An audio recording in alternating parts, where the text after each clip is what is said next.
Number one, the resurrection, in my opinion, and this is very carefully thought through, ultimately is the only way, the reason I believe Jesus rose from the grave, it's the only way to ultimately make sense of the suffering in our lives.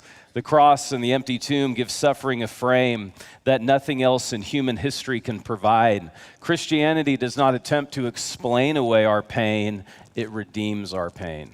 And this is Romans 8:18, which Paul says, I consider the sufferings of this present time are not worth the glory that is to be revealed to us. I'll never forget speaking in Santa Cruz, California, meeting this amazing couple, Dan and Lynn Wagner.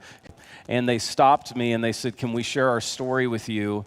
And they shared about losing their 2 teenage daughters at the same time in a car accident. And the really cryptic part of the story was Dan, the dad, had been concussed. He had temporary amnesia, and his best friend had to keep telling him because he kept forgetting that his 2 daughters had died in this car wreck. It's a beautiful story of forgiveness because they ended up forgiving the driver of the vehicle who killed both of their daughters instantaneously.